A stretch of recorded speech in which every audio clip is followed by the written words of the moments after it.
बंधु एठी इतिहास साक्षी अछि। आजि पर्यंत केबे भी लुणरे कौनसी कीट पतंग पड़ंतिनी। से माने तो मिठा उपरे बसंती और मिठा द्वारा आमर रोग सृष्टि होई थाए। सेथिपाई बेसी मिठा कथा कहूथिबा लोकमानंक ठारू टिके दूरेई रहिबो। एबे कौनसी प्रकार समस्यार समाधान कौनसी लोक को एते जल्दी मिलू नाही। गोटिए कथा तो मु भावुची, बोध हुए आजि काली आउ केही मार पाद छुई बाहर को बाहरु नाही। निज मनरे विश्वास रखी केबे भी केही हारी पारिब नाही। आउ निज मनरे आशंका रखी केबे भी केही जीति पारिब नाही। जो पर्यंत तुमर निज उपरे विश्वास अछि से पर्यंत ए दुनियार कौनसी भी शक्ति तुमको हरेई पारिब नाही। बंधु कौनसी भी दुर्बल लोक सह शत्रुता आम पाई बहुत बड़ विपद ठिया करी दिए। काहेकि ना सेतबेले सेई लोक आम उपरे आक्रमण करे जो कथार आमे केबे कल्पना भी करी नथिबा। निज जीवन रे किछि अलगा करिबा पाई चेष्टा कर। 100 लोक भितरे निजको अलगा बनेइबा पाई चेष्टा कर।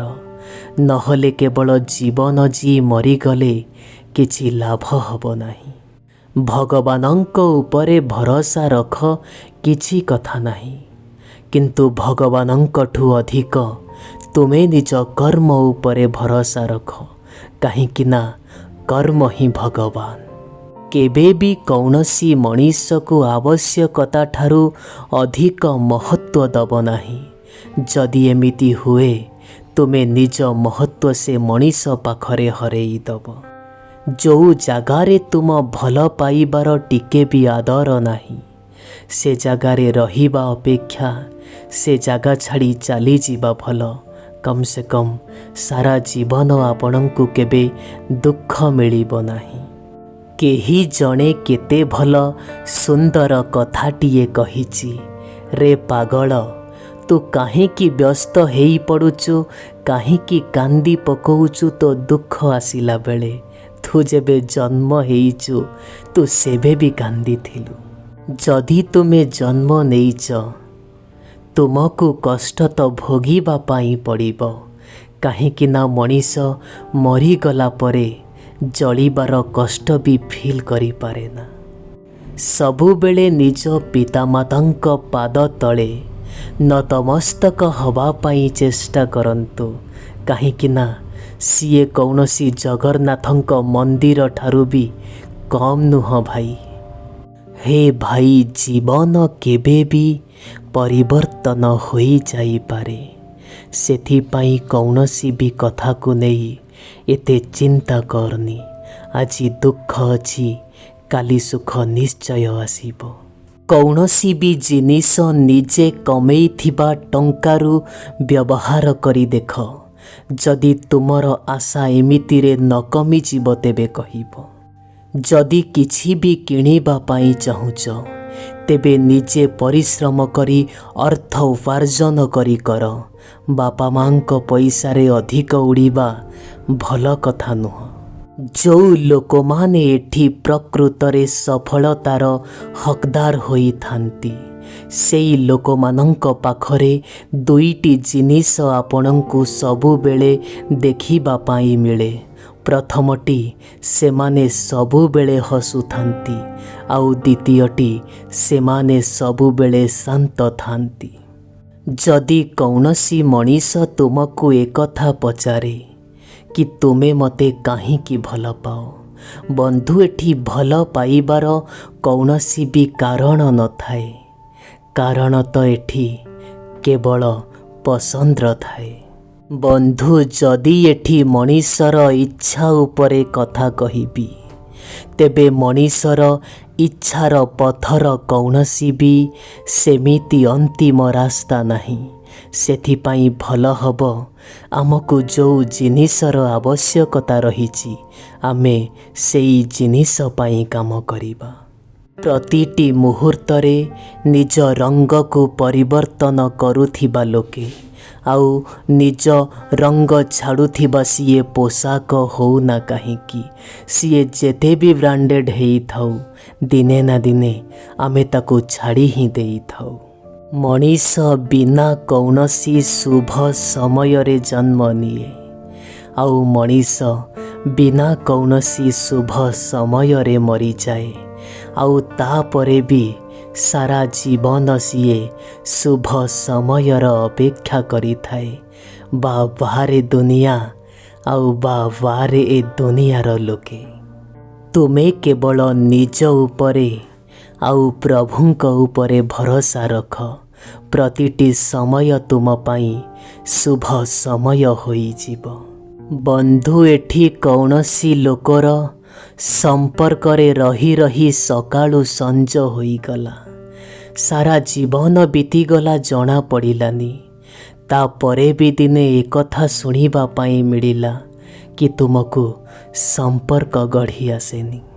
ମୁଁ ଏମିତି ଗୁଡ଼ାଏ ବହୁତ ଲୋକଙ୍କୁ ଏ ଦୁନିଆରେ ଦେଖିଛି, ଯେଉଁ ଲୋକମାନେ ସମ୍ପର୍କକୁ ପାଳି ପାଳି ଶେଷରେ ନିଜେ ଥକି ଯାଆନ୍ତି। ତୁମେ କେବଳ ନିଜ ଦୃଢ଼ ହୃଦୟରୁ ଅପେକ୍ଷା କର। ଖରାପ ସମୟର ବି ଦିନେ ଖରାପ ସମୟ ଆସିବ। ଏଠି ତ ଲୋକମାନେ କେବଳ କଥା ନିଜ ଲୋକମାନଙ୍କ ଭଳି କୁହନ୍ତି, କିନ୍ତୁ କାମ ପର ଲୋକଙ୍କ ଭଳି କରନ୍ତି। ଆପଣ ନିଜ ଜୀବନରେ କେତେ ବି ଉପରକୁ ଉଠି ଯାଆନ୍ତୁ ନା କାହିଁକି, କିନ୍ତୁ ନିଜ ଗରିବ ଥିବାର ଦିନ ଆଉ ନିଜେ କଷ୍ଟ କରିଥିବା ସେ ଦିନ କେବେ ବି ଭୁଲିବେନି।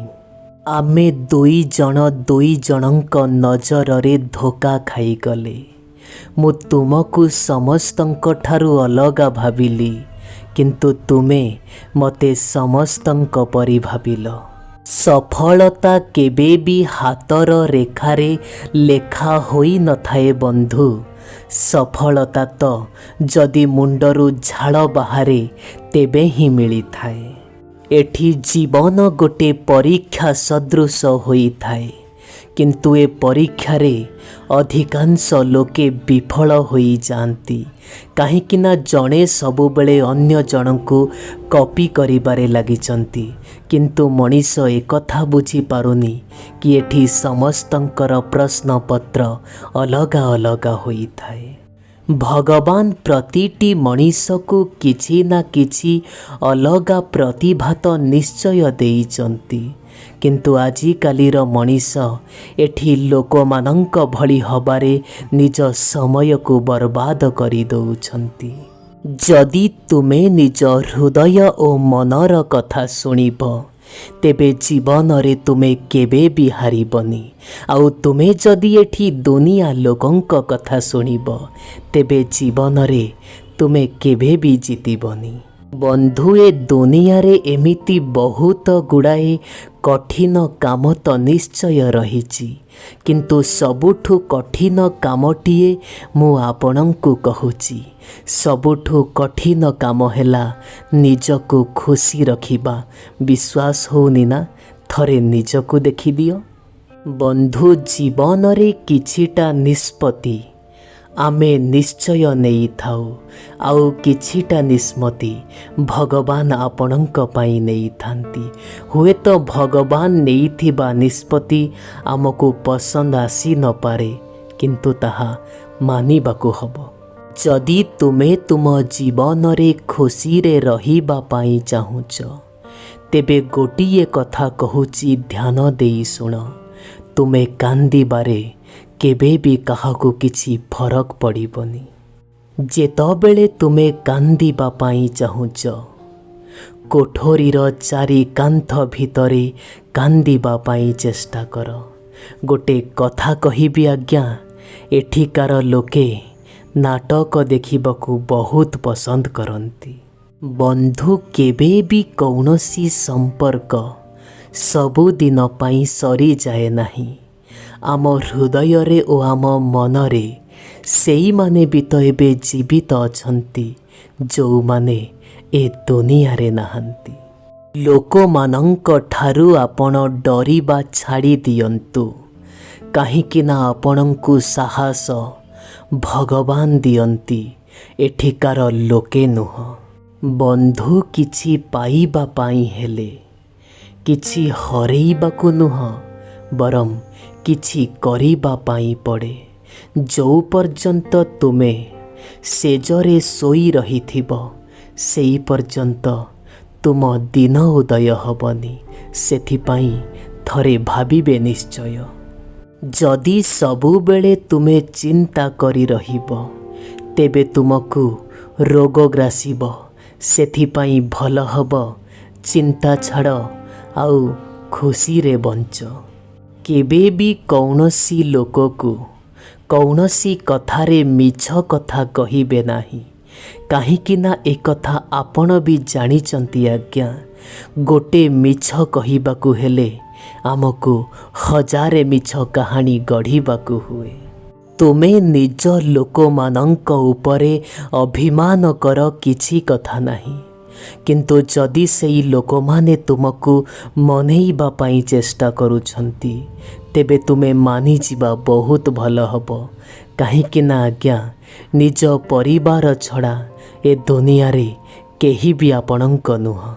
ବନ୍ଧୁ ଭଲ ପାଇବା ଗୋଟେ ଏମିତି ଜିନିଷ ଯିଏକି ଛୋଟବେଳେ ଆମକୁ ମାଗଣାରେ ମିଳେ, ଆଉ ଯୁବକ ଅବସ୍ଥାରେ ଆମକୁ କମେଇବା ପାଇଁ ପଡ଼େ, ଆଉ ବୃଦ୍ଧ ଅବସ୍ଥାରେ ଆମକୁ ମାଗିବା ପାଇଁ ପଡ଼େ।